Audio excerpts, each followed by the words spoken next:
como veis, son un montón los elementos, o sea, y los datos que nos dicen que la situación de las mujeres en el mundo realmente no podemos hablar de igualdad con respecto a los varones, ¿no? Son muy llamativos, ¿no? Son muy llamativos. En todo el mundo las mujeres perciben un 23% menos de ingresos económicos que los hombres. Esto es en todo el mundo. Si nos ponemos a mirar y con lupa veríamos como en algunos sitios la brecha es muchísimo más grande que en otros, ¿no? Es obvio y se puede contrastar que la pobreza tiene cara de mujeres, la pobreza es femenina, ¿no? y de las criaturas, que son las que están unidas a las madres. Esta es una constante, ¿no? Las mujeres la FAO tiene toda una serie que se llamaba Las mujeres alimentan el mundo en los 5 continentes, ¿no? Entonces las mujeres alimentan al entorno, ¿no? A las familias, y sin embargo no poseen ni el 1% de la tierra, ¿no? Es algo muy llamativo, no es un dato que esté aquí recogido, pero bueno, sí, podemos verlos, muchos más, ¿no? Los datos que nos hablan de cuál es realmente la situación de las mujeres en el mundo, ¿no? Apenas ocupan el 24% de los escaños parlamentarios, bueno, son 2/3 de las personas analfabetas del mundo.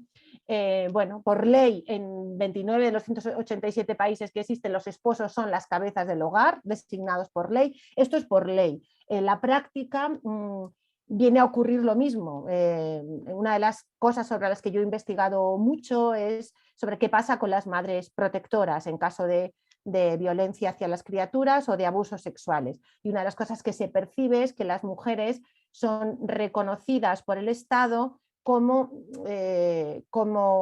efectivamente como supeditadas al varón, ¿no? Entonces, cuando las mujeres no son capaces de mantener a ese hombre a su lado, son tuteladas por el Estado. De la misma manera que el Estado entiende que de una forma, claro, no es formal, no es legal, pero realmente sigue pasando hoy. Por eso la respuesta es tan asistencialista y patriarcal con las mujeres en todo el sistema de protección, en servicios sociales claramente, que es el ámbito en el que yo me he movido, ¿no? Entonces, esto es así, aunque no legalmente no lo sea, no esté legitimado, pero sigue pasando, ¿no? Bueno, me da igual. 1 de cada 3 mujeres han sufrido violencia física o sexual en algún momento de su vida, principalmente por parte de un compañero sentimental. En la Unión Europea exactamente igual, y lo vamos a ver después, ¿no? Entonces, no solo, en algunos países no es 1 de cada 3, sino que pueden ser 1 de cada 2, la mitad de la población o incluso más, ¿no? O incluso un 70%. Entonces, bueno, pensemos que esto responde a algo, ¿no? Que es de lo que se trata, de intentar analizar a qué responde, ¿no? ¿Por qué estamos en este punto? ¿Por qué todavía hoy estamos en este punto? Bueno, como os decía, una de las herramientas que, por ejemplo, para mí está resultando más reveladora es el enfoque de la interseccionalidad. ¿Qué es la interseccionalidad? Bueno, la interseccionalidad lo que nos dice es que las mujeres no somos un grupo homogéneo, que las mujeres somos muy diversas, muy diferentes, y que sufrimos diferentes sistemas de opresión, ¿no? El racismo, la xenofobia, el sexismo, la homofobia, la transfobia, el capacitismo, la clase o el estatus. Forman parte de un sistema o estructura social que refleja la intersección o la confluencia o la unión de todas estas formas de opresión distintas. Por lo tanto, no podemos homogeneizar, no somos un sujeto único. Las mujeres o la mujer, no, hay mucha diversidad. Y lo que nos plantea el enfoque de la interseccionalidad es que hay que abrir el foco, porque si no vemos las distintas opresiones que se están cruzando y que crean una realidad distinta, estamos negando una realidad y por tanto incrementando el daño a la hora de intervenir, por ejemplo, en cualquier ámbito, sea desarrollo, sea educación, sea protección, cualquier ámbito en el que nos movamos. Si no tenemos en cuenta estos aspectos, realmente vamos a obviar una parte muy importante, no vamos a entender cuál es la situación y es posible, es muy posible que incrementemos el daño, ¿no? Que lo multipliquemos. Esto cuando no se reconoce la realidad, el daño se multiplica, evidentemente, ¿no? Cuando no se ve una realidad, bueno, estoy pensando, por ejemplo, ¿no? Se habla muy poco de la violencia de la violencia machista contra las mujeres mayores o contra las mujeres indigentes, por ejemplo, o contra las mujeres con algún tipo de discapacidad física o mental. Y sin embargo es una realidad brutal. En los tres casos es una realidad de una dimensión enorme, afecta a muchísimas de estas mujeres precisamente por su vulnerabilidad, pero normalmente no, cuando pensamos en la violencia contra la mujer no pensamos en ellas, y no pensar en ellas incrementa el daño porque no se activan políticas determinadas, diferenciadas para estas situaciones, ¿no? Por ejemplo, bueno, el concepto de interseccionalidad lo acuña Kimberly Crenshaw, que era una abogada afroamericana que desarrolla este concepto para defender un caso de doble discriminación laboral por raza y por género, ¿no? Porque en una empresa en la que, bueno, había una mujer negra, ella no entraba ni por raza ni por género, porque, bueno, por raza ya había un cupo que se cubría con hombres negros y por género ya había cupo que se cubría con mujeres blancas. Entonces, en su caso, se cruzaron estas dos fuentes de opresión, nuestras formas de opresión, y lo que produjeron es un vacío absoluto, y esta mujer bueno, se encontraba con una discriminación doble, ¿no? Que no era atendida. Por ahí empezó, ya Mara Viveros tiene un artículo maravilloso que lo cito en el propio material, y ella hace una genealogía, ¿no? de la interseccionalidad desde los inicios prácticamente del feminismo. Por eso, aunque este concepto se acuña en un contexto muy determinado, lo que ocurrió después es que se ha convertido en una herramienta de análisis también, ¿no? ¿Por qué? Pues porque no era tan difícil que entrara, porque el feminismo ya desde sus inicios incorporó estos elementos, sobre todo el tema de la raza. Luego va incorporando otros como la clase social, pero el tema de la raza lo incorpora a través del feminismo de las mujeres negras, ¿no? Que reclaman desde el principio prácticamente, que reclaman que no es lo mismo ser mujer blanca, ser mujer además burguesa, ¿no? Que eran las que accedían, las que tenían capacidad para defender sus derechos, que ser una mujer negra. No es lo mismo, y de hecho las mujeres blancas vetaron a las negras en los inicios, ¿no? del movimiento feminista, aunque, bueno, aunque las mujeres blancas que inician todo el movimiento se apoyan precisamente en la lucha, en Estados Unidos sobre todo, se apoyan, aprenden mucho de la lucha abolicionista, porque ellas empiezan en la lucha abolicionista y a partir de ahí empiezan a exigir derechos también para ellas, ¿no? Y sin embargo luego como que excluyen también a las mujeres negras, ¿no? Es como una repetición de Olimpia de Gauss en sus inicios también, ¿no? En los inicios de la Revolución Francesa, une precisamente colonialismo y sexismo, ¿no? Aunque no los llama así, pero sí que une la situación de las mujeres con la situación de las sociedades colonizadas, ¿no? Y hace ahí un paralelismo muy interesante, ¿no? O sea que la interseccionalidad tiene mucha raíz, ¿no? en el movimiento feminista, y por eso costó poco que entrara, ¿no? Bueno, y últimamente además el feminismo de colonial latinoamericano y caribeño ha añadido la perspectiva de las mujeres indígenas, ¿no? y racializadas, y ha trascendido el propio concepto, ¿no? planteando las limitaciones que tiene para cuestionar estos condicionantes de opresión que provoca el sistema de dominación. Es como que lo que os decía, o sea, lo que el sistema hace es que cuando iniciamos un proceso de análisis alternativo y que va poniendo luz a muchas de las partes del sistema que están opacas porque no interesa que se vean, lo que el sistema hace es que utiliza todos estos elementos de análisis y los reconvierte y los adapta. ¿Para qué? Pues para que no se siga meneando la astilla, porque bueno, son elementos muy desestabilizantes de análisis, ¿no? que lo que nos hacen es darnos cuenta realmente de dónde está el problema de la estructura. Entonces, para evitar que estos elementos o estas herramientas de análisis bueno, realmente tengan mucha fuerza, lo que hacen es desactivarlo, utilizándolas a su manera, ¿no? Esto es una constante. Y con esta herramienta de análisis está pasando un poco esto, ¿no? Y son precisamente las caribeñas, ¿no? Ochi Curiel en esto es de coloniales, es fantástica, ¿no? No la tengo nombrada en el este, pero bueno, como os digo, como yo sigo investigando, pues he llegado a ella, y la verdad es que ella es todavía más rompedora, ¿no? ¿Qué es esto de la interseccionalidad? Como veis, bueno, aquí hay un eje, ¿no?, que habla de los privilegios y de la opresión y de cómo están unidos, cómo a cada privilegio le corresponde una opresión o al revés, y cómo se pueden mover y entrecruzar, y cómo tú puedes estar en un momento en el eje de privilegio y pasar al eje de opresión también, ¿no? Y es muy interesante ver esto, ¿no? Lo que plantea la interseccionalidad estructural es que el cruce entre estos diferentes ejes de opresión produce realidades específicas, que es muy importante tenerlas en cuenta, ¿no?, para poderles dar una respuesta. Siempre teniendo en cuenta qué es la estructura la que las está provocando, porque si solo nos quedamos en la realidad específica y pensamos que trabajar sobre esa realidad ya está hecho todo, pues no, porque evidentemente no estamos moviendo moviendo la estructura, no estamos moviendo esos factores que generan esa realidad específica de discriminación, ¿no?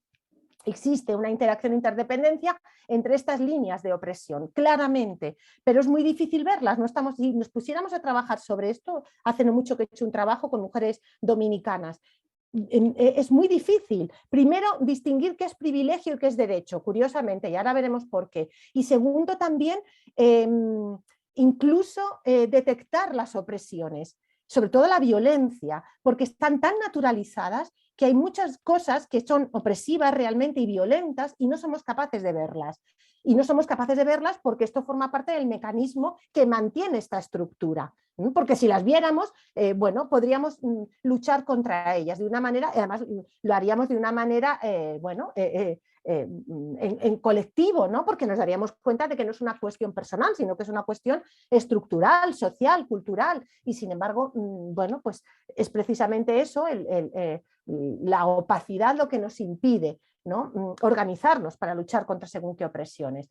Todas las personas estamos ubicadas en relación a estos ejes, ya sea desde el privilegio o desde la opresión, o ya sea unas veces desde el privilegio y otras veces desde la opresión, todas las personas, ¿no? Entonces, no por tener una condición, por ejemplo, de mujer, que es una condición degradada per se, ¿no?, estructuralmente, estamos siempre en el eje de opresión, ¿no? Como mujeres podemos estar en el eje de privilegio también, en función o en comparación con otras mujeres o con otros grupos humanos degradados, más degradados todavía, ¿no? Que por ejemplo, nosotras, ¿no?, como mujeres occidentales blancas.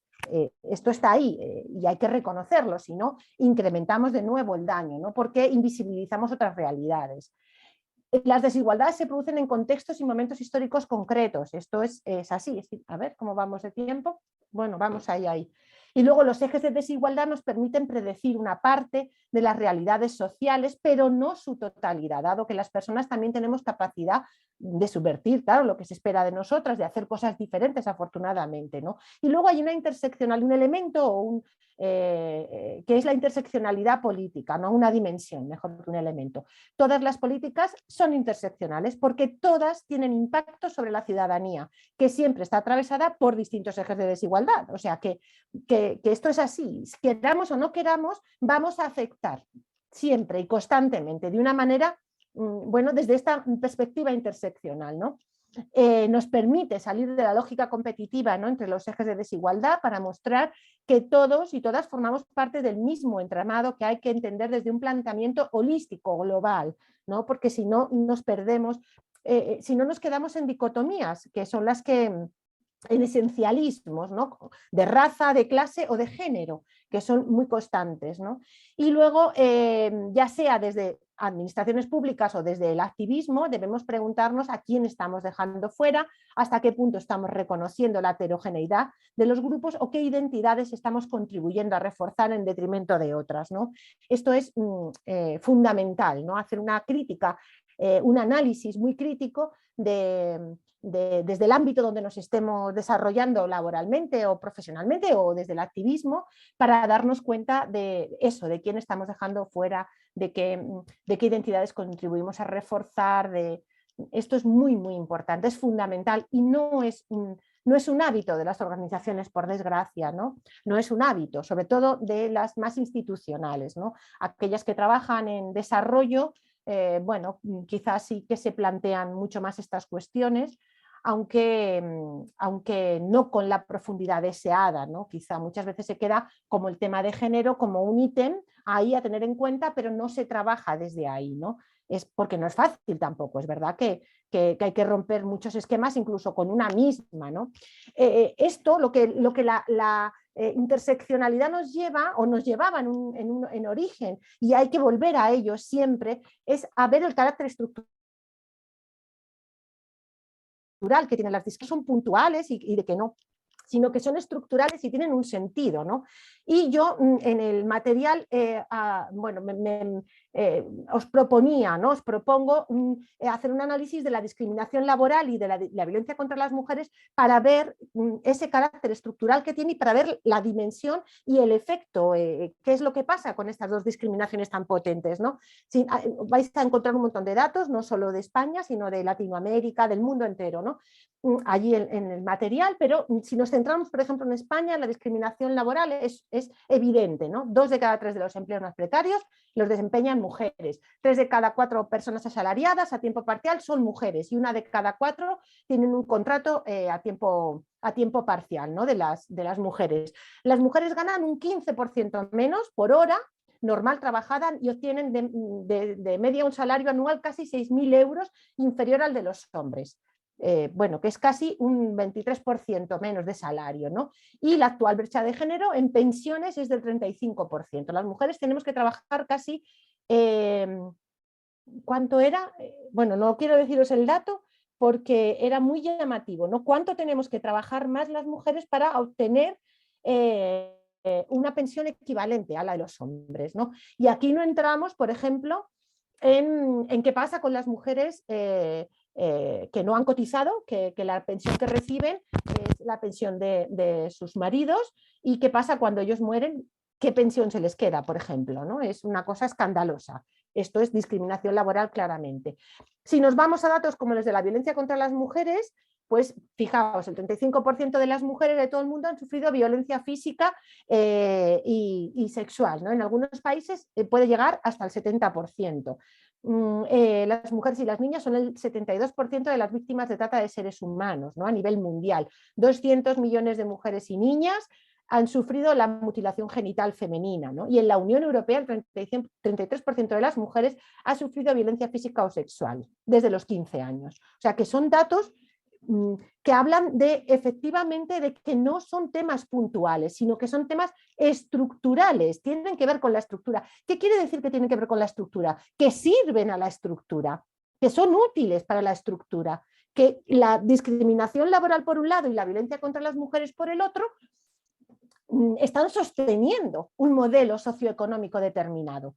Esto es así, por mucho que nos parezca bueno, muy llamativo o exagerado. No, los datos son los datos. Y solo estos datos nos tendrían que hacer, bueno, ya darnos cuenta de esta dimensión estructural, pero hay que seguir explicando por qué son así, ¿no? Estos datos. Si analizamos el concepto de derechos humanos, entenderemos por qué hay una discriminación laboral y una violencia estructural, ¿no? Contra las mujeres. Tenemos que desvelar el origen de este concepto de derechos humanos, y es importante hacerlo porque las ideas vertidas sobre los derechos influyen en cómo los percibimos y en los procesos sociales que se generan para protegerlos, ¿no?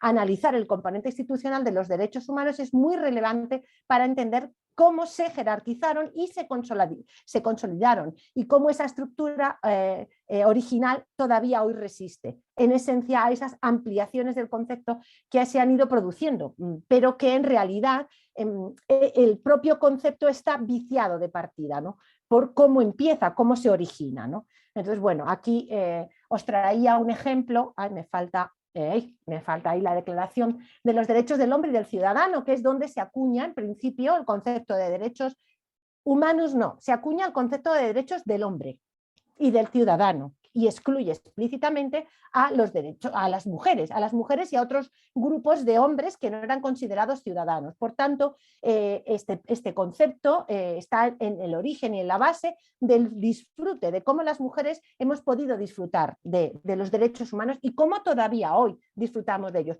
Y en este propio concepto, en lo que se genera a partir de aquí, se encuentra la raíz de esa discriminación estructural contra las mujeres, ¿no?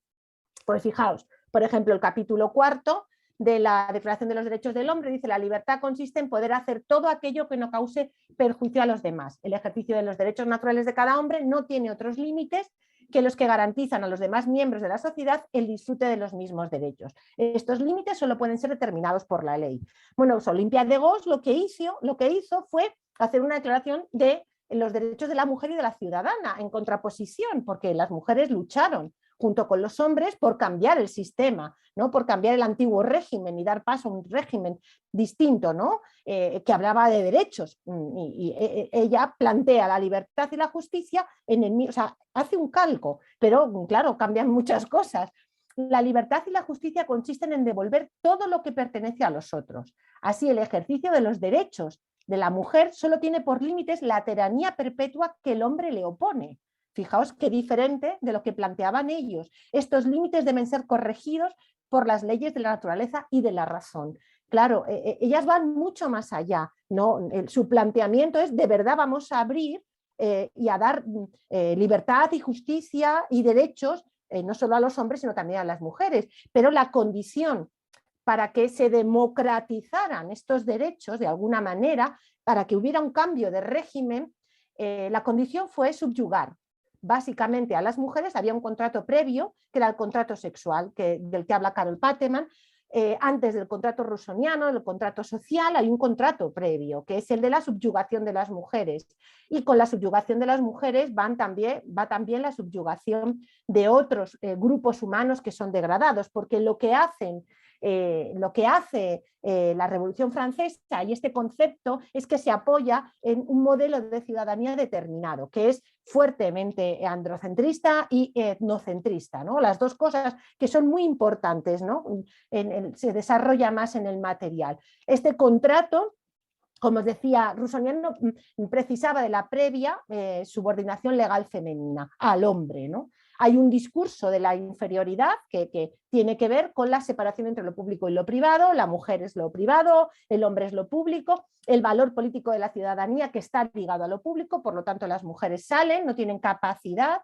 La familia, que es una institución basada en la autoridad del varón y en la dependencia femenina, y luego, por supuesto, la división sexual del trabajo y la invisibilización de la tarea reproductiva. ¿Para qué? Toda la tarea productiva en la que se sostenía, toda la tarea se sostiene, toda la tarea productiva. No hay tarea productiva sin tarea reproductiva, pero toda la tarea reproductiva está invisibilizada absolutamente, degradada, de la misma manera que lo están las mujeres, ¿no?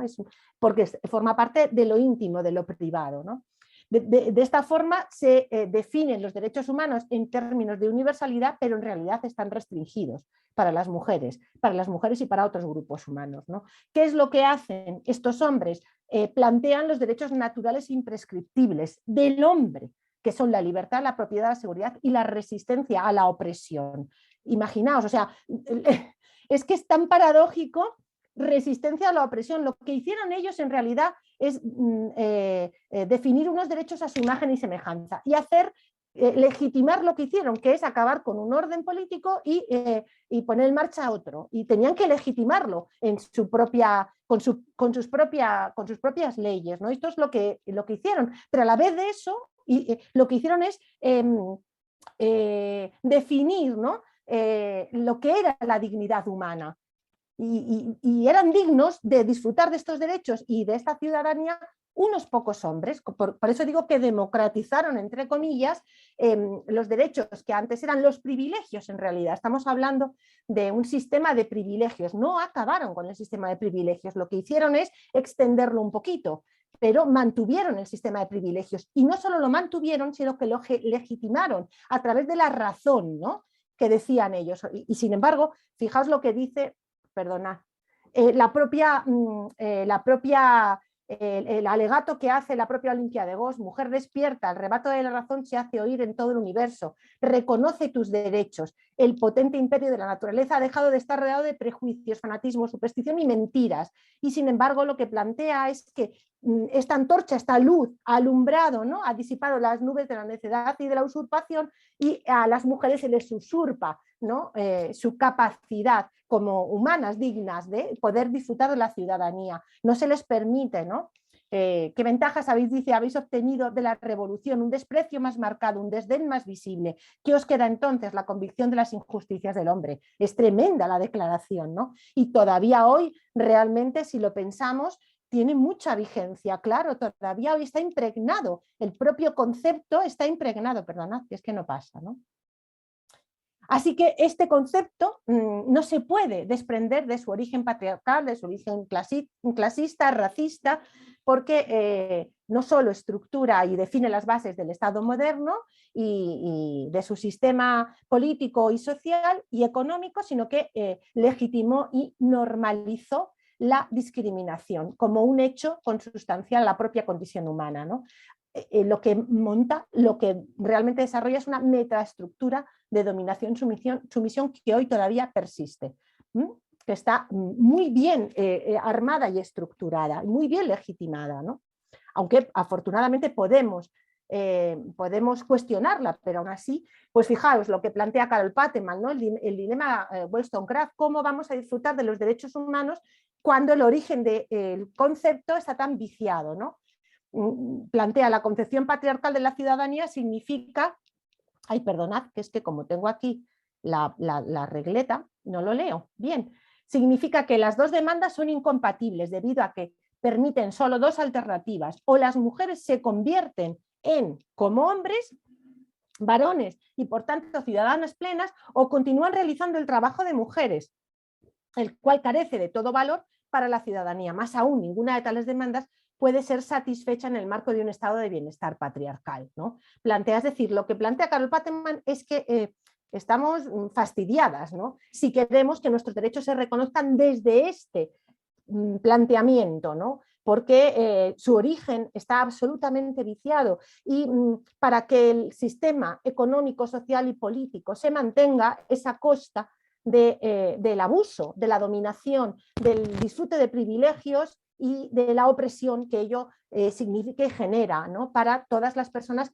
que no fueron consideradas dignas, ¿no? de disfrutar de esa ciudadanía. Hemos alcanzado la condición de ciudadanas, pero viéndonos mermados esa capacidad, ¿no? de disfrutar de esa condición de ciudadanía, porque no es nuestra. Entonces no vamos a ser nunca hombres, vamos a ser personas de segunda categoría, igual que lo son otros grupos humanos degradados. Todo el colonialismo precisamente se apoya también en esto, ¿no? En no conceder la ciudadanía a las personas que no se consideraban dignas, ¿no? Porque no alcanzaban, claro, el estatus.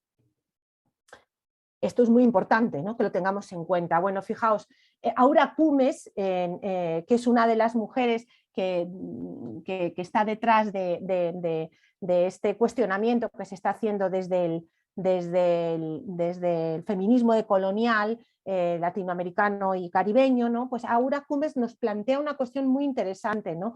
¿Por qué si todas estas formas de opresión forman parte, o sea, por qué si esto es estructural, nuestro cuestionamiento es tan reducido, ¿no? Y más en su caso, ¿no? Cuando es tan obvio que hay una civilización occidental capitalista que está abusando y aprovechándose de los recursos y humanos, materiales.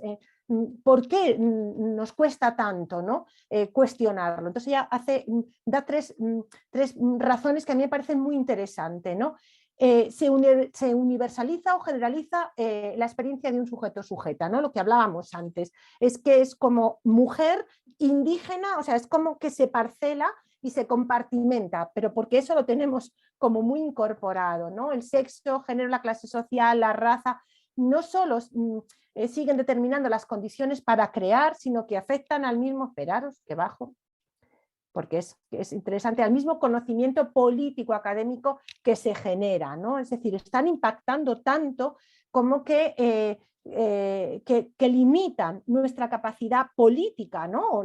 De conocimiento sobre determinadas situaciones, ¿no? Los privilegios que cada sujeto o sujeta tiene en la cadena de poderes no permite que cuestionemos el propio poder en la reproducción de las estructuras, porque formamos parte de ese poder, porque ese poder está somatizado, entendemos el poder desde ahí. Entonces, como sí que disfrutamos de poder, de privilegios, ¿no? Y del poder que nos da esos privilegios, nos cuesta mucho cuestionar la estructura que está generando los privilegios. No sé si me explico, o si Aura Cumes es capaz de explicarse, ¿no? Entonces, entendemos, o preocupados por entender una realidad, por interpretarla, por proponer cómo los otros deben cambiar desde cada uno desde su lugar de explicación, ¿no? Que le da la experiencia, olvidamos preguntarnos qué posición tenemos en la sociedad y cómo hemos llegado a ella, ¿no? Esto es muy interesante. Y luego el medio se acaba convirtiendo en el fin, ¿no? La identidad política de género, de etnia o de clase es más importante que el cuestionamiento del sistema. De manera que al final acabamos convirtiendo estas identidades en incuestionables, en esenciales. Y cuando tú conviertes algo en esencial, no hay manera de moverlo, ¿no? Entonces soy mujer y como soy mujer, cataplán. Y entonces ya no veo otras realidades. O entiendo que mi realidad es la más importante, ¿no? Es como que se jerarquiza. De hecho, una de las cosas que ella plantea es que precisamente es no compartimentalizar, no jerarquizar las opresiones, sino formular estrategias que las desafíen de forma conjunta, sobre la base de comprenderlas y de ver cómo se conectan y se articulan, ¿no? Para que la estructura en el fondo no salga dañada, ¿no? Y lo que plantean es que las mujeres indígenas tienen una experiencia que reta directamente esta estructura, ¿no? Social y que, a ver, perdonadme, que voy a volver a mover, y que está cuestionando este sistema mundo opresivo que está interconectado, ¿no? Son mujeres que están cuestionándolo todo. El feminismo comunitario, por ejemplo, en este sentido, es increíble. Y ahí Lorena Caznal también, yo creo que en el os lo puedo escribir, las dos, Ochicuriel y Lorena Caznal. Lorena Caznal es guatemalteca, me parece, y Ochicuriel es dominicana. Y hacen unos cuestionamientos de verdad increíbles. Increíbles. Si no, os puedo pasar en algún momento en el foro, os lo paso. Y os paso algún material para que lo veáis también, porque son muy interesantes, ¿no? Este planteamiento de que como mujeres indígenas su experiencia reta directamente la estructura social, creo que es muy importante y que aprovechar sus conocimientos nos puede ayudar a todas a todas y a todos, ¿no? A combatir una estructura que se apoya precisamente en la opresión, ¿no? Y en la naturalización, sobre todo, de la opresión, más que en otra cosa, lo que se apoya es en la naturalización de la opresión, ¿no? Bueno, si nos metemos ya con el género y la identidad, ¿por qué es tan importante hablar de género y de identidad? Porque precisamente la adquisición de la identidad de género es donde está la clave para entender cómo esta estructura se reproduce y no tiene ningún coste para la estructura. Y todavía hoy es así, sigue siendo así, ¿no?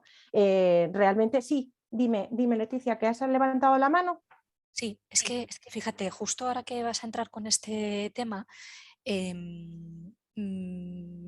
igual era mejor dejarte avanzar un pelín para decirlo, pero te planteo una duda que No. yo tengo a priori Sí. con esto, ¿vale?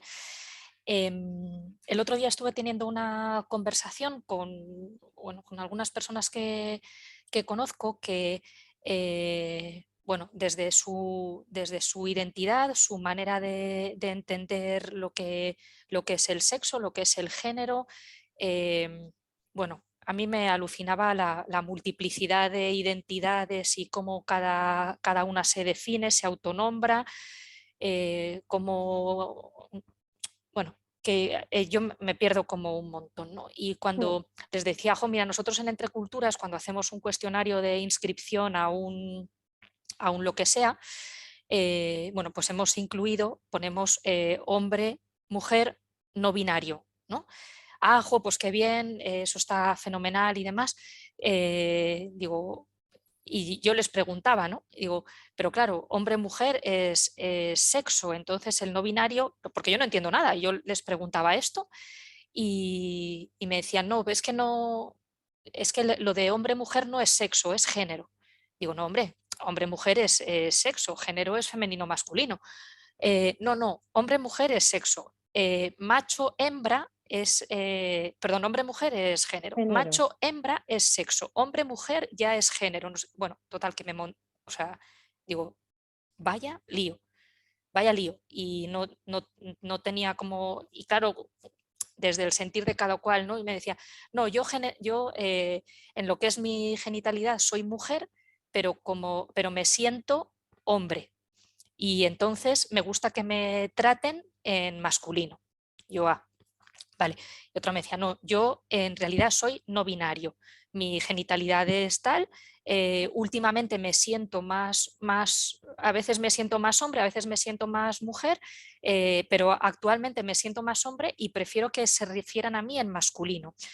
Bueno, yo ya no sabía muy bien, porque esto de que la distinción de sexo-género es esto, sexo se refiere a lo físico, el género es un constructo social, y me desmontaron todo eso y yo dije, pues ahora ya no sé de qué estamos hablando ni qué decir, porque vamos.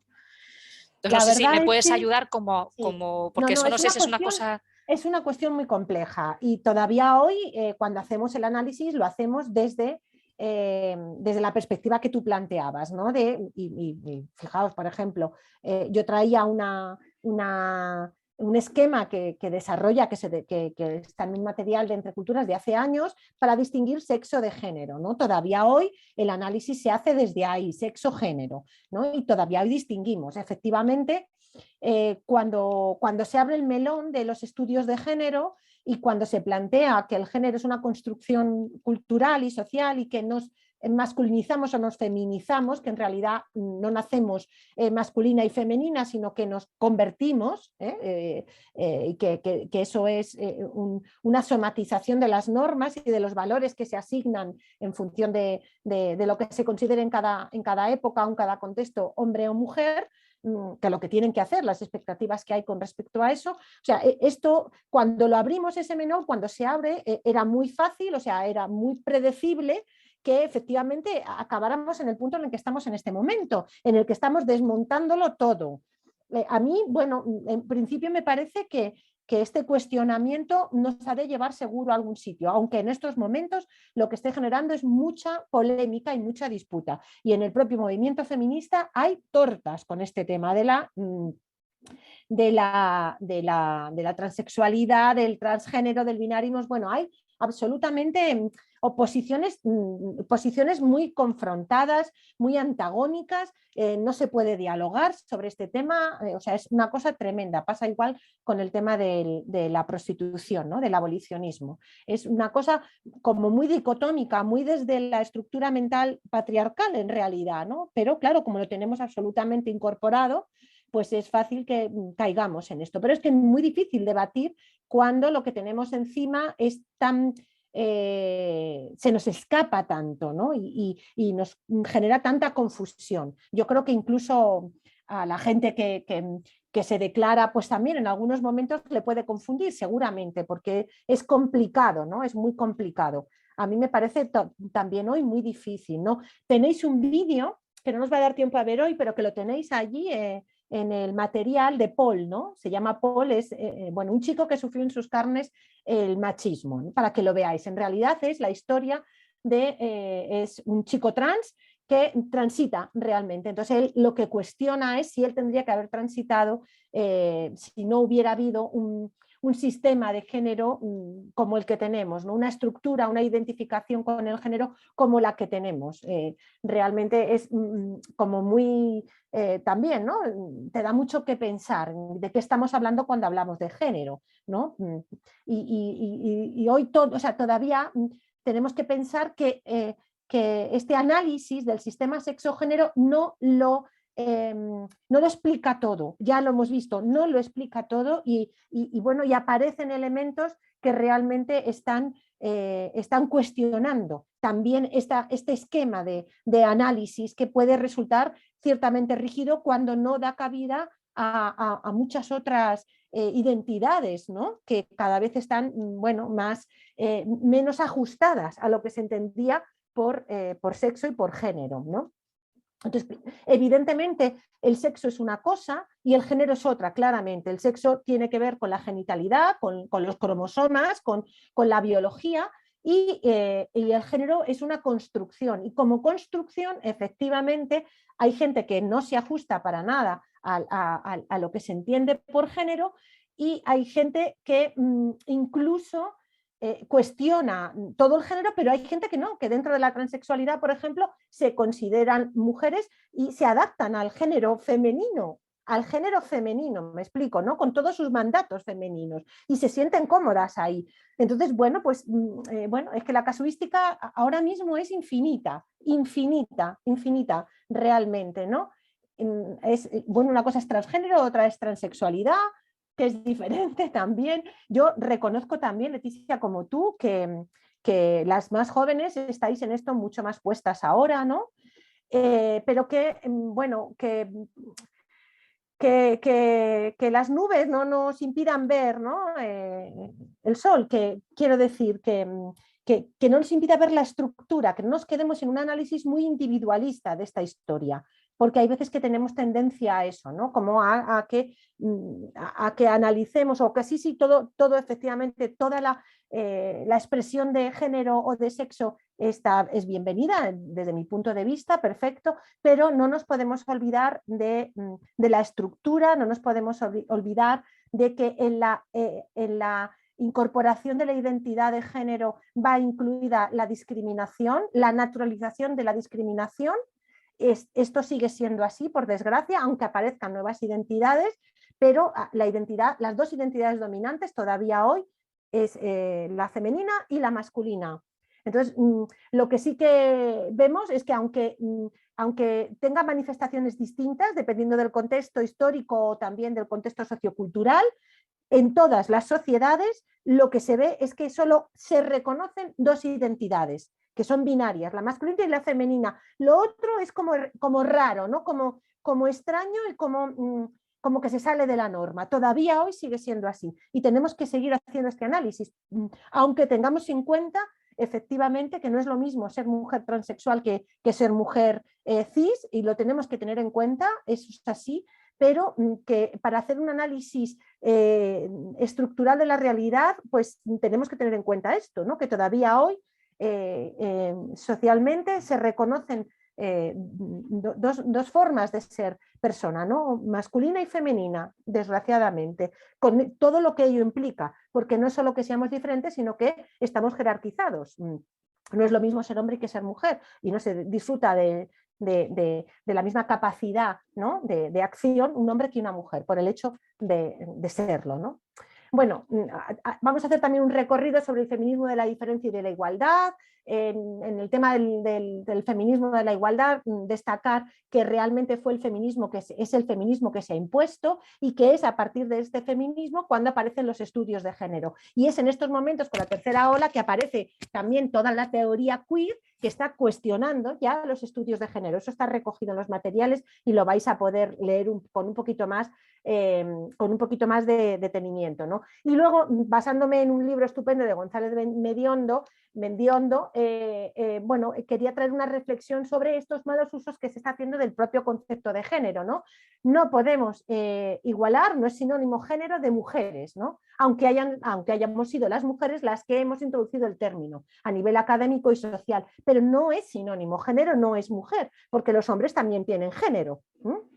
Entonces, tenemos que tener muy en cuenta esto. No es sinónimo de clase tampoco. No podemos hablar, ahí entra toda la perspectiva interseccional. No podemos hablar de las mujeres como si fueran un todo, sin atender a esas diferencias de clase, de etnia, de religión, de cultura. Esto es a tener en cuenta, ¿no? No es sinónimo de feminismo tampoco. La perspectiva de género es una parte del feminismo, ¿no? Una característica de una de estas corrientes, que es la radical, pero no incluye a todas, ¿no? Entonces, bueno, pues hay otros feminismos, el feminismo de la diferencia, que no, bueno, que no tiene estas premisas, ¿no? Que están detrás sobre todo del análisis de género, ¿no? No es sinónimo de sexo. Bueno, es una de las cosas sobre las que enfatiza precisamente el feminismo radical o de la igualdad, ¿no? Que el género tiene que ver con las características sociales y culturales, ¿no? No tiene sentido hablar de géneros como una cualidad de las personas, ya que se trata de un sistema de relaciones cambiantes, ¿no? No es lo mismo ser mujer ahora que hace 50 años, ni es lo mismo ser mujer aquí que ser mujer me da igual, ¿no? En África o en Latinoamérica o en Estados Unidos. No es lo mismo. Por lo tanto, no podemos hablar de esto como una cualidad inherente a las personas, porque no es una cualidad, ¿no? Porque es un aprendizaje en realidad, ¿no? Si yo hiciera esta pregunta, que es una pregunta que hago cada vez que trabajo, no veríamos lo que sale, y lo que sale es siempre lo mismo, siempre lo mismo, siempre lo mismo, ¿no? Lo que sale son esto, los mandatos asociados a la masculinidad y a la feminidad, ¿no? En el caso de la masculinidad son mandatos de superioridad con respecto a lo femenino, los hombres se creen superiores, es uno de los mandatos, ¿no? Sentirse superiores con respecto a lo femenino. Hay una exaltación de la agresividad, una defensa de privilegios, autocontrol, ¿no? Y cauterización emocional. Esto es muy importante porque, como dice Michael Kaufman en esta cita, los hombres acaban transformando casi todas las emociones que están vetadas en ira, que es una de las cosas que os planteaba antes, ¿no?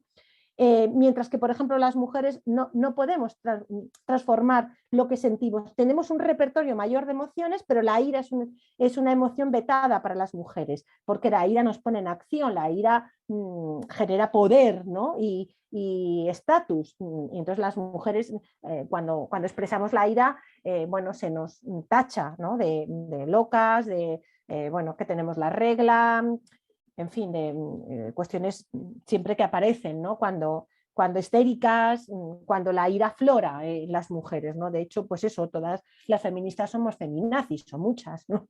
Es un término que nos denosta mucho, ¿no? Pero que es así, o sea, que lo utilizan con una facilidad que pasma, ¿no? Y luego el tema de la heterosexualidad ostentosa y de la homofobia, ¿no? ¿Cómo es la feminidad tradicional, los mandatos asociados a lo femenino, ¿no? Pues el amor, básicamente, como eje, es un amor que tiene que ver con la renuncia, con la entrega, es un amor que es como una moneda de cambio, ¿no? Es que necesitamos sentirnos amadas. Fijaos lo que dice Marcela Lagarde, ¿no? Tan potente, ¿no? Cada mujer recibe el mandato del amor como si éste emanara naturalmente de su ser y cada quien debe convertirse en amorosa persona y alcanzar la felicidad por medio del amor. Para las mujeres es amor, el amor es una cualidad de identidad y un medio de valoración personal de autoestima, ¿no? Fijaos hasta qué punto el amor está dentro de los elementos, de los mandatos y de la identidad femenina, ¿no?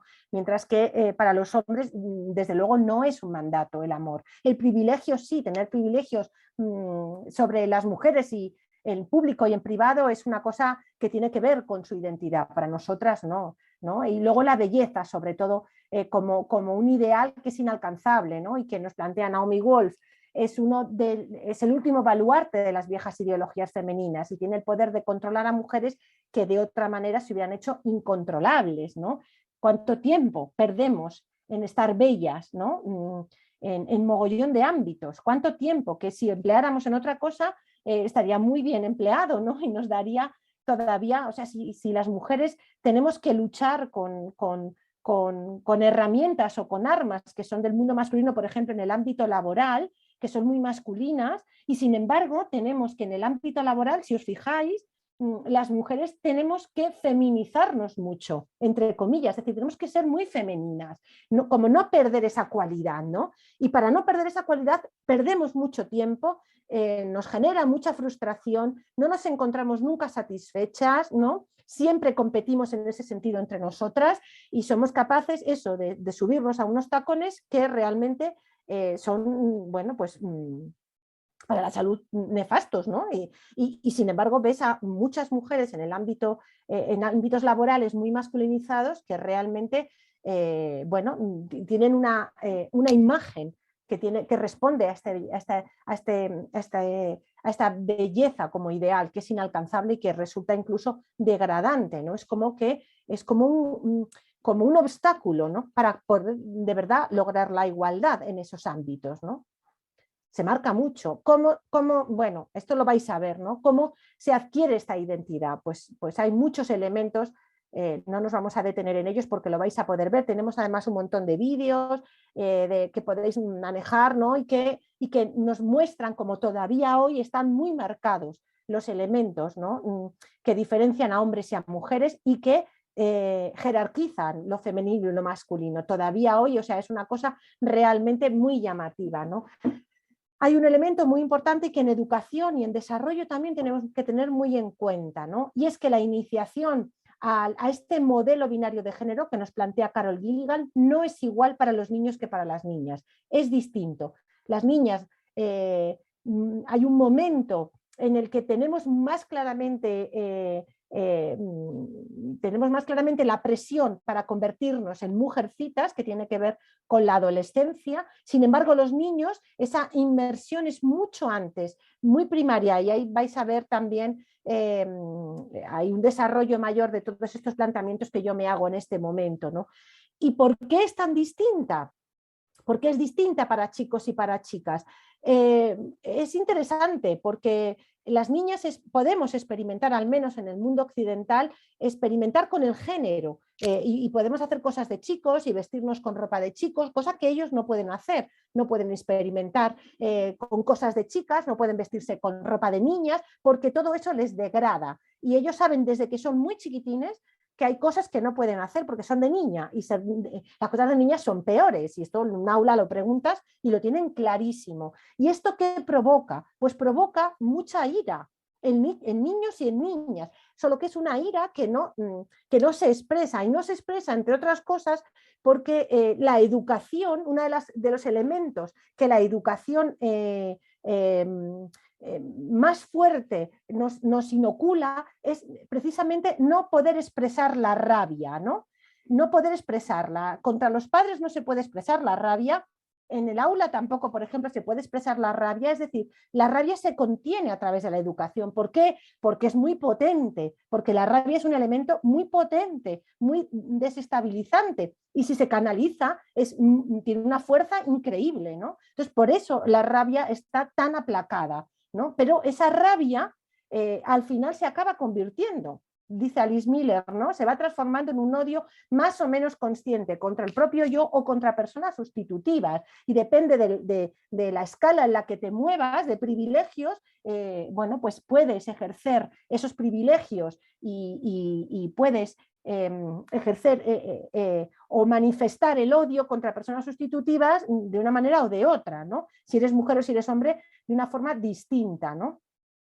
Bueno, que tenemos 28 ya, nos hemos ido. Bueno, para finalizar sobre todo, ¿qué es lo que hace? ¿Qué efecto tiene a nivel personal, ¿no? A nivel personal, la adquisición de la identidad de género bloquea la capacidad innata para escucharnos, porque nos escinde, dice Carol Gilligan, porque al decir que hay cualidades masculinas y femeninas, lo que ocurre es que acabamos por no escuchar, ni siquiera reconocer aquellas capacidades que se supone que no deberían estar, como hombres o como mujeres, como niños o como niñas, ¿no? Esto, claro, al final afecta a la confianza que tenemos, a nuestra autoconfianza, ¿no? Y afecta también a la comunicación y a las relaciones interpersonales, porque si nos manejamos desde esa desconfianza en una misma, ¿cómo no vas a desconfiar de lo que te viene de fuera si no confías siquiera en ti? Eso por fuerza tiene que afectar a las relaciones interpersonales a un nivel muy básico, muy íntimo, a todos los niveles ciertamente, ¿no? Y luego hay un elemento clave, y es que sitúa las relaciones entre hombres y mujeres en un campo de batalla, ¿no? En una desconfianza de partida,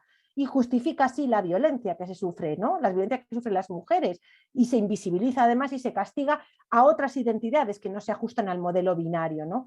Y un elemento que es fundamental es cómo configura, limita y restringe los marcos de interpretación de la realidad de una forma que ni siquiera somos conscientes de que están. No somos conscientes de esos marcos de interpretación que están absolutamente intoxicados por la identidad de género que adquirimos de una forma totalmente inconsciente, desde la más tierna infancia. Y esto está marcando nuestra capacidad para ver la realidad, para verla y para interpretarla. Y además nos permitimos el lujo de decir, como jueces, como trabajadoras sociales, como profes, como que somos objetivos y objetivas. Eso es mentira. Nadie es objetivo, es imposible serlo. Es imposible, no es neutral ni objetivo. No hay forma de serlo con esta educación que hemos recibido. no vamos a poder ser nunca objetivos, porque para empezar partes de tu subjetividad y de tu mirada, con lo cual la objetividad no existe, pero es que además, pero es que se cacarea, y la neutralidad, yo soy neutral, pero ¿cómo vas a ser neutral? Es imposible serlo, no puede ser, estás absolutamente condicionado y viciado, ¿no? Y luego hay un impacto en la estructura, cómo impacta esto en la estructura, qué consecuencias tiene, pues genera un modelo binario y jerarquizado, con desigualdad, con discriminación, con dominación y con violencia. La propia adquisición de la identidad de género es violencia contra cada una de las personas porque nos rompe, porque nos impide desarrollarnos en total libertad, ¿no? Porque no podemos desarrollar todo nuestro potencial, porque hay partes de nosotras y de nosotros que están vetadas por esos mandatos, ¿no?, asociados al género. Y luego genera y reproduce una estructura social basada en privilegios y en relaciones de dominio y sumisión. Y sobre todo en la ocultación de esos privilegios, ¿no?, en convertir esos privilegios en derechos para que los podamos disfrutar sin que se nos mueva un músculo. Sobre todo, así se naturalizan los privilegios la identidad masculina, pero a partir de ahí en otras identidades se reproduce el mismo esquema. Es ese marco de interpretación que se reproduce constantemente, ¿no? Y que nos impide ver las cosas con matices. Todo es polarizado, todo es dicotómico, bueno, malo, dentro, fuera, hombre, mujer, todo el tiempo, ¿no? Y como además esa estructura a base de mandatos también condiciona nuestra manera de pensar, ¿no?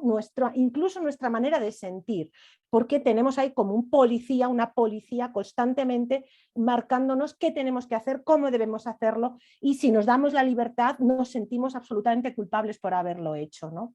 Y luego otro elemento que tiene que ver con la estructura es que restringe y limita los derechos humanos de las mujeres y de los grupos humanos que son degradados, que no son considerados en igualdad de condiciones aquellos que son privilegiados, ¿no? Básicamente, y me he ido 3 minutitos, bueno, casi todo, ¿no? Hay un texto de Aura Cumes que creo que no lo tenéis en el material, que a mí me parece brutal, ¿no? Hace una unión entre colonialismo y patriarcado, ¿no? Y plantea cómo esto ha afectado el sentido de la vida en el orden social en el que vivimos, porque interviene en las relaciones de poder y nos da forma de acuerdo a nuestra posición en el sistema de jerarquía y privilegios, ¿no? Dice ella, nos reorganiza desde dentro. La colonización oprimió a los hombres en un mundo público, pero los empoderó en lo privado, ¿no? Dice, está citando a Segato, a Rita Segato. Al igual que la colonización acercó a las mujeres blancas con los hombres por medio de un pacto racial, pues si bien la distancia, las diferencias de género les une los privilegios de raza, ¿no? Por lo mismo, pareciera que la reconfiguración interna de esa sociedad podría darse a partir de conocer cómo operan en nuestras vidas las relaciones de poder que hemos hecho nuestras, ¿no?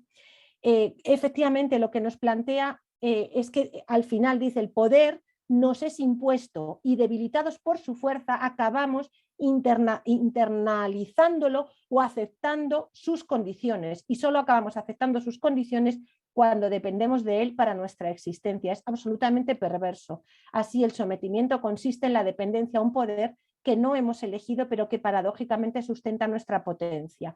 Esto pasa porque hemos somatizado la estructura a partir del cuerpo, a partir de la identificación con los roles de género. Y luego añadimos otras discriminaciones, añadimos otros elementos, pero tiene que ver con que desde la identidad de género acabamos somatizando el cuerpo, el poder, las relaciones de poder, el privilegio, la discriminación, esta estructura binaria, esta estructura tan rígida, ¿no?, que no nos permite ni siquiera tener un pensamiento abierto, distinto, ¿no? Por eso plantean ellas que la realidad de las mujeres indígenas, que muchas veces está bastante alejada de la realidad de las mujeres occidentales, ¿no?, y que tienen otros planteamientos, es absolutamente transgresora con el modelo patriarcal y colonial, ¿no? Y realmente de ahí podríamos aprender mucho, igual que nos planteaba Angela Davis en Género, Clase y Raza, cómo las mujeres negras esclavas y la propia sociedad esclava tenía una estructura que era muy distinta de la sociedad de la sociedad burguesa, ¿no? Y cómo rompía absolutamente con el modelo de hombres y mujeres como lo conocí, como se conoce, ¿no? Como en esa estructura binaria. Y qué pena no haber aprovechado toda esa experiencia vital de las mujeres esclavas para haber hecho un planteamiento de las relaciones entre hombres y mujeres muy distinto, porque ellas ya tenían la experiencia de relaciones muy diferentes entre hombres y mujeres, ¿no? Bueno, pues como os decía, os planteaba también el tema de la rabia al final, pero ya nos hemos ido mucho de horas, son menos 25, ¿no? Aquí tenéis una cita Audre Lorde, se trabaja, y si no, la próxima vez pues nos dedicamos a aclarar dudas sobre esta primera parte que al final me he dedicado yo a contaros y que, que habéis participado muy poco, aunque mi intención era que participarais un poco más. Bueno, sí que me gustaría que antes de que cerráramos, que me voy a ir un poquito de hora, hicierais alguna valoración de, voy a dejar de compartir para veros bien, alguna valoración de los contenidos que os he expuesto, ¿no? Y que me dijerais cómo lo valoráis. Bueno, al hilo de esto, Celia, para que te quedes más tranquila, como vamos así justillas de horas, sí que le he propuesto a las compañeras que, bueno, las preguntas que vayan surgiendo, aquellas que se tienen que ir, que las colgamos en el foro y ahí vemos un poco que se genere ese debate. Genial, Bueno, claro, claro. también de cómo aterriza toda esta información, para algunas algo nuevo, para otras a lo mejor algo menos. Y así también crear este espacio de Vale, y si tengo oportunidad, bueno, pues trastearé un poquito por el foro para si puedo daros respuesta a alguna de las cuestiones que van apareciendo, pues bueno, o participar en el debate que se produzca, yo encantada. Vale, bueno, que a lo mejor alguien sí que quiere decir algo así rápido, que tampoco quiero cortar a todo el mundo ahora, pero... Yo sé que es muy intenso y que en hora y media he condensado ahí, en fin, que he ido a, a toda pastilla, ¿no? Pero bueno, son como las claves más generales, ¿no? Más importantes para mí y que espero que podáis, bueno, profundizar más con la lectura y con diferentes artículos que van apareciendo. Os voy a pasar lo de Lorena Caznal y Ochi Curiel, que es muy interesante también y que nos abre así una perspectiva realmente muy transformadora, ¿no? Y bueno, y dejo ya, si queréis, para el siguiente, después de que leáis, bueno, todo el tema de la rabia, que es que da como para, efectivamente, solo de la rabia como herramienta pedagógica. A ver qué os parece, qué os sugiere, qué sale y que luego en algún momento, en la siguiente que tengamos, podamos debatir al respecto. Pues muchísimas gracias, Celia. Si te parece, efectivamente, bueno, pues a lo mejor si alguien quiere poner una palabra o algo así como de cómo acabo, ¿no? Después de esta hora y media de, ¿no? El poder poner ahí una palabrita, ¿no? De cómo nos vamos y luego, pues eso, ¿no? Con esta propuesta de Sheila de poder volcar un poco más, pues reacciones y todo lo que nos queda después de haber escuchado esto, pues genial. Ahora si queréis poner una palabra, pues fenomenal. Agradecerte muchísimo, Celia. Esto ha sido un abrir de boca y un ya, no solo abrir de boca, sino aprovechar ahí para avanzar un montón y bueno, ¿no? Pues ahí animar efectivamente a que luego en la lectura pausada, en el poder ir interiorizando, ¿no? Yo creo que hay algunas cosas de estas formaciones, un poco como os decía al inicio, ¿no? Que el poder como profundizar en los temas y a la vez personalizarlos, ¿no? El pasarlos por una misma, ¿no? Y hay cantidad de cosas que nos ha dicho Celia así como generales, que si nos preguntamos, ¿y yo en esto? ¿No? O sea, ¿y yo cómo me sitúo en esto? Y yo esto de los derechos humanos me lo había planteado alguna vez y yo qué pienso de esto de los derechos humanos, ¿no? Pues el que podamos eso, ¿no? Como profundizar y personalizar toda la propuesta, pues en eso os animamos y ahí Sheila os va a ir acompañando en este tiempo, que antes no te he presentado, Sheila, especialmente, pero... Me han llamado por teléfono cuando me iba a presentar y digo, pues ya está, ha pasado el momento. Además, a Celia yo la conozco porque yo fui Volpa y la conozco de la formación que dio de género no me acuerdo cómo se llamaba antes la sesión del tú, que la han cambiado de nombre y ahora no recuerdo cómo se llama. Y ahora es Fronteras, entonces era, bueno, sí, era distinto. Antes tenía otro nombre. Claro, y la conozco de eso y luego ya como formadora la recibí antes del COVID con un grupo de Volpas. Así que yo estoy muy contenta de verla y de que esté por aquí. Pues bueno, pues genial, Celia, si te puedes así, te metes ahí un pelín en el foro, curioseas un poquito y en algún momento nos dices algo, ahí Seila lo irá acompañando de manera más constante, la revisión de los ejercicios ahí, también agradecerte, Seila.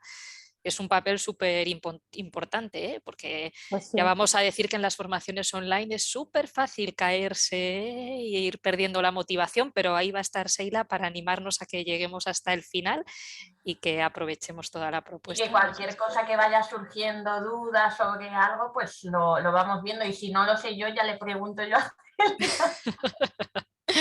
Bueno, ahí ya está, no os preocupéis, haciendo ahí un poco de cobertura. Yo siento no haber hecho la sesión más participativa, porque bueno, pensé que igual ha empezado recién y ha sido difícil que hubierais podido leer los materiales, que habría sido igual, nos habría hecho más fácil lo de la participación, y he querido aprovecharla, ¿no? Como para daros así las pinceladas más importantes que me parecían a mí de los materiales, pero lo vais a tener mucho más desarrollado.